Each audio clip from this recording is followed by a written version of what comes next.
video demonstration of some of the different reports available on the Sharp XE-A207 cash register. This video is designed to help people who are looking to order a 207 and are interested in what reporting you do and don't get on the machine.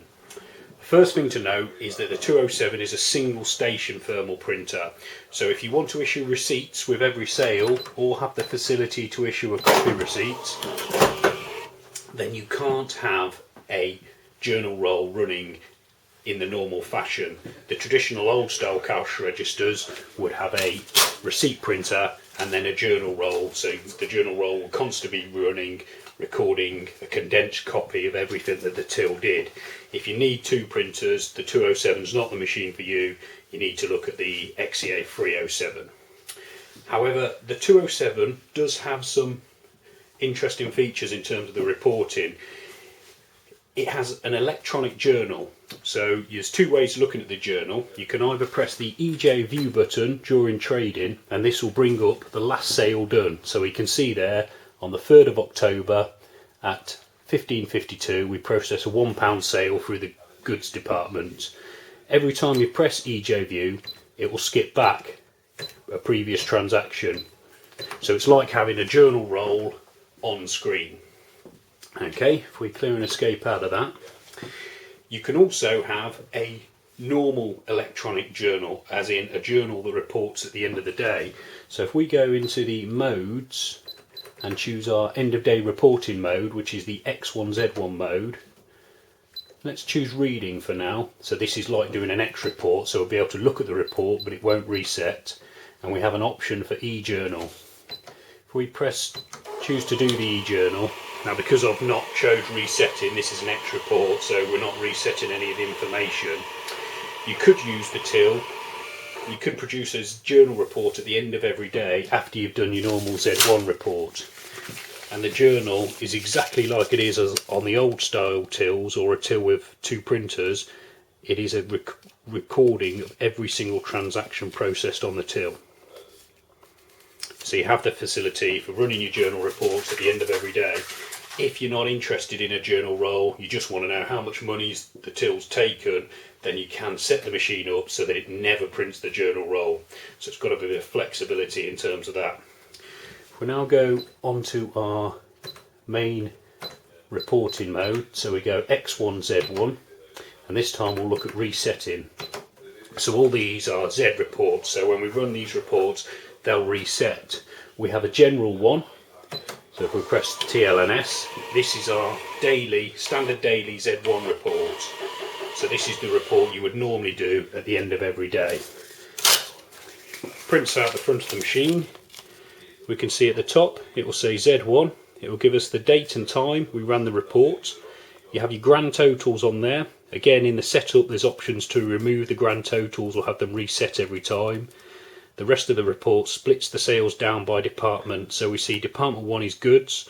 We've sold 8 items through there for a total of £24.19, and that's equated to 18.3% of our sales in this period of time. It also puts it into group, so you can have more than one department in a group and that will appear on the report. If you've got tax programmed, it'll also show the tax splits. It will record the number of voids, no sales and guests. And importantly, you have your cash in draw total at the bottom. As well as your general Z1 report, you can also do a report by PLU. So again, when we talk about Z1 reports, we normally call them daily reports, but they're only daily because we do them every day. Really, a report is a report from a period of time. So if we look at our PLU menu and just do a standard PLU report, this will show us how many of each PLU we've sold since the last time we ran our PLU resetting report. So again, you get the date and time at the top telling you when you've done your report, and then it says here that we've sold 708.5 pots of tea, and I can't quite see how many toasts we've sold, but basically tells you how much you've sold of each individual product. And because we've Z'd it, as in run the resetting report, that data is now reset, so if we try to do it again it would come up as blank because we haven't sold any PLUs since the last time we ran the report. So if we escape out of there, you also have a clerk report, so you can monitor your sales by operators. You have an hourly report. We've already looked at the journal report, so we can come out of that mode. And then if we go down to the X2Z2, this is people would use X2Z2 possibly as a weekly or monthly reporting function. So if you did a Z1 daily report at the end of every day, that would wipe down the Z1 file for that particular file, and then it would pass it over into the Z2 file. So here we could do a reading or resetting report.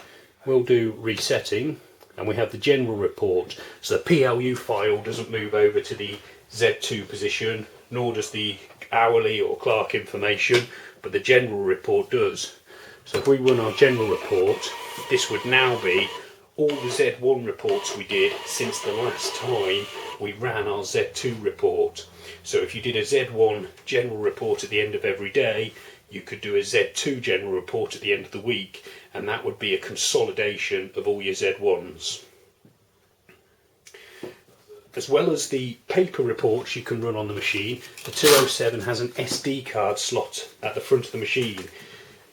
If you're interested in doing this, you can format an SD card, create a folder via the till, and then back up your sales reports to the SD card and import them into an Excel spreadsheet. All the reports appear on there, so you get the PLU, the standard Z, the department sales, etc. all appear in separate Excel files. You can also extract the journal report as well, but that doesn't appear as standard in Excel. It comes down in an SDA format, which you can then only open in a notepad file.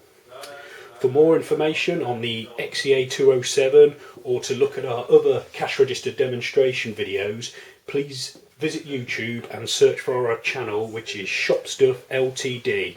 Alternatively, all the cash register spec and pricing is shown at shopstuff.co.uk. Thanks for watching.